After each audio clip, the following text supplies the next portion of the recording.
Nobody thought I was homeless. Nobody thinks I'm homeless. My name is Calvin Wilkes, but everybody called me 40. My name's Stormy. How you doing? My name Money. My name is Curtis Webster. My name is Dion Plum. Hi, my name is Ebony. My name is Devon Buchanan. My name is Davon. Well, my name is Nyasha Dixon. I became homeless by growing up in a single-parent home and my mom losing a job over me. I'm not for sure how I became homeless, but I've been homeless ever since I could remember. I became homeless, I would say, at the age of 18.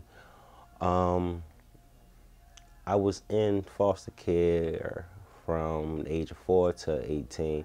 And at 18, I was too much of a problem child, so the system put me out, and my result was me being homeless and couch surfing and things of that nature. I became homeless a day after my son's first birthday, right after I graduated out of high school. Me and my mother, we had like rough patch like since I was in middle school. So basically once I turned 18 and I was out of school, she basically kicked me out but kept my son there. She actually took custody of my son. Technically, I've always been homeless, technically. I mean, you never know where your home really is. When my adopted mom gave me up when I was 14 years old, I was in the group home, so technically I was homeless. I had nowhere to go, no family, no friends. Everybody, my friends all thought I was dead. That was kind of a shocker. I became homeless when I was little, like 13, 14. Not necessarily. I got put in a group home, but I consider that homeless because I'm not with my family or whatever. But I've been homeless ever since then.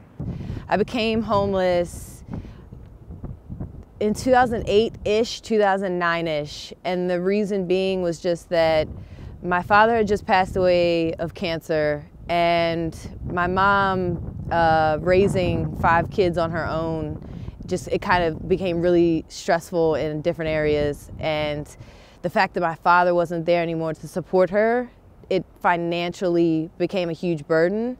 And so me turning 18, it was just like, well, you're 18, you're legally an adult, go out there and do it. You want to do all this like an adult, go out there and be an adult then. So I got kicked out.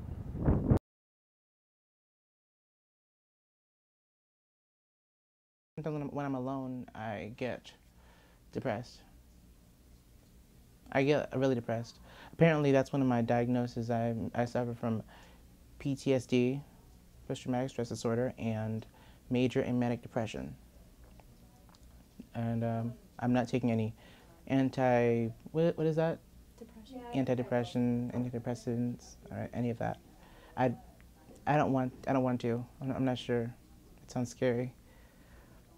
But that's because I've had a lot of stuff happen to me. It's really heart-wrenching and annoying to deal with it, but I feel as though the love of others can help me get through. I feel like being homeless, it jeopardized my health in the sense that I couldn't afford to go to the hospital if I had an emergency need. And that did happen to me one time. I had like passed out, I blacked out, and I had banged my head on a table, and I couldn't go to the hospital because I didn't have the medical documents to prove that I had insurance. My mental health was what was affected the most because I've suffered with depression since I was 12, and I've always had my own way of coping with it, and I don't seek out counseling in the right way anyway. But then to be homeless and to not have the supportive networks that I needed, I couldn't necessarily reach out and get support if I was having a mental crisis. You know, after a while, you get tired and you get frustrated. Being in the process, it becomes overwhelming, and you overwhelm yourself. You basically stress yourself. So I was like, under a lot of stress at one point in time. Was points of times where I didn't even want to get up and just do nothing. I didn't want to deal with nobody, and I had nothing to do with anything. Physically, because I didn't know where my next meal was going to come. So I really ate anything, chips, anything I could buy from the store. Mentally, it actually helped me because if I didn't go through my struggles or anything, I wouldn't even think like how I think. I'm very open-minded to a lot of things, and I look at situations different all because what I went through.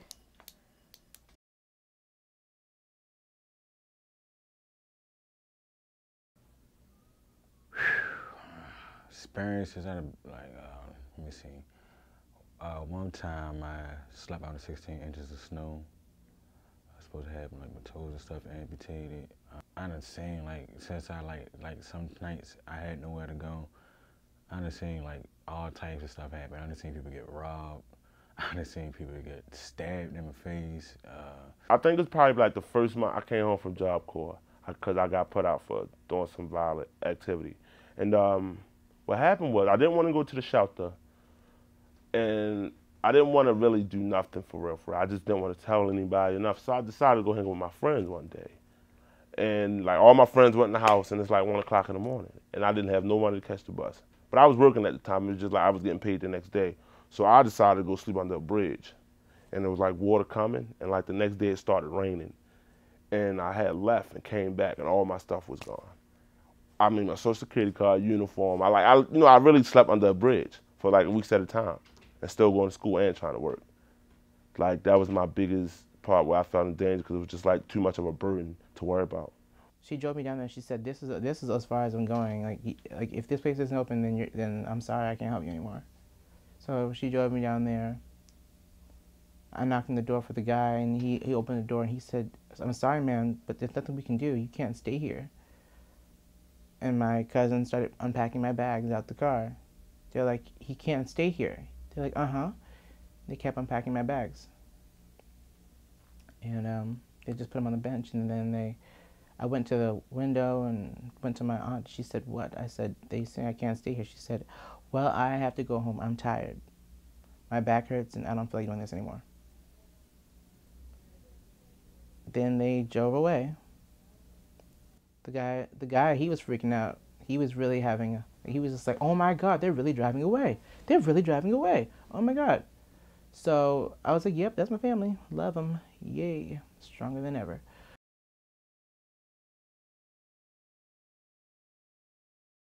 Being home actually affected me a lot from working because when I was young, I always asked for my birth certificate or social security card, and there was no way I can get it because my peoples, they didn't even care enough to even sign me up for youth work to get a job. They didn't care if I needed money or anything, so it really affected me a lot because I had no resources to get it.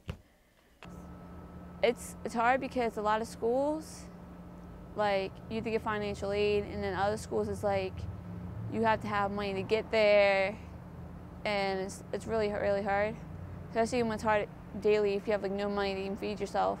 How you expect yourself to go to school every day or pay for your books for school. So plus having nowhere to sleep at night sometimes, it's like you don't get the right amount of sleep, so you'll be sleeping in school or you won't be able to make it to school at all.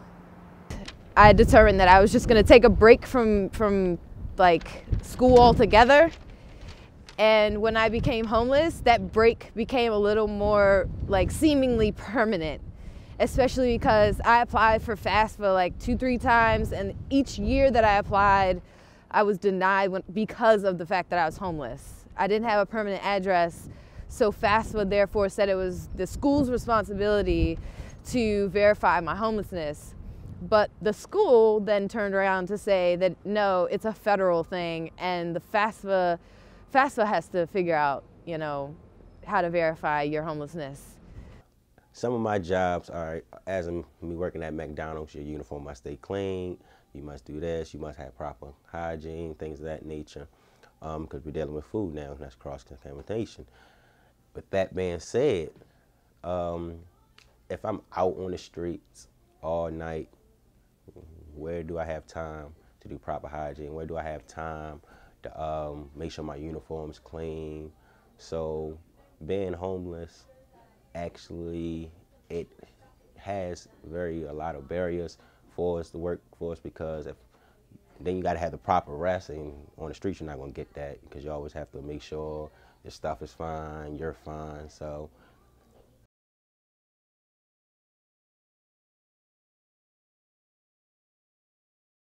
In 5 years, it's hard for me to see where I'd be, just because I only just recently became not homeless. So every day is still just one day at a time, being thankful that I do have a home to go to and that I do have supportive networks. Ideally, I would like to be like the it polyglot. I would like to be a public figure that can speak so many languages in the world that when the president needs someone, I'm the one that you call on.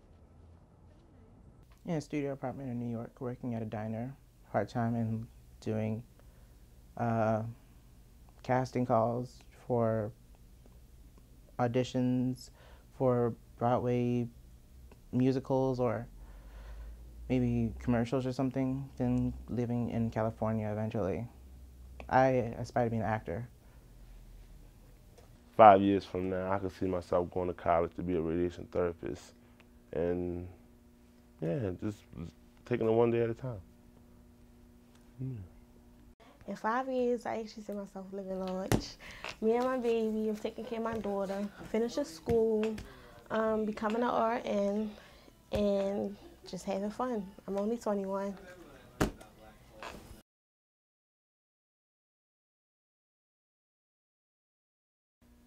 That means a whole lot to me. Like life, like I don't think my life. I don't know where I would be without yesterday, because it was just yesterday I was sitting home doing nothing. Now I'm like working here. I'm going to school. Like I feel more motivated and inspired to do better just by just becoming a yes. Like the people look at me, they look at me with like, some kind of ambition. Like like I have the talent to do what I want in my life. So, and they motivate me a lot. So that's why I do what I do. After I go on 1 year homelessness, thanks to Nyasha and to the drop-in center here, finally I have my own place, and I have a place to sleep and I have a place to bathe, all that stuff.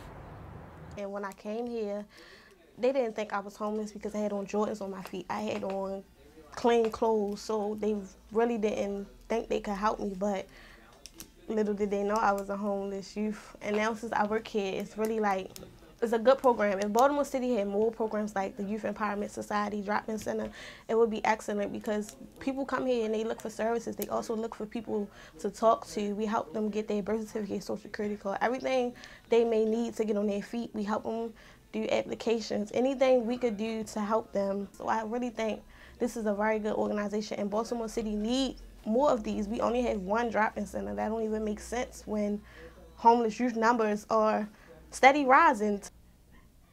Me being homeless technically was the best thing that ever happened to me. I mean, in a way I wouldn't have met the most amazing people I've ever met. They have the most amazing hearts, the smartest people out there. It's inspirational, makes me feel like I have the most love in the world. And without them, I probably wouldn't be here today. I can't wait to come to Yes. I love coming here. The people I've met will be lifelong friends, I'm sure. And I know everything happens for a reason, and I wouldn't have it any other way.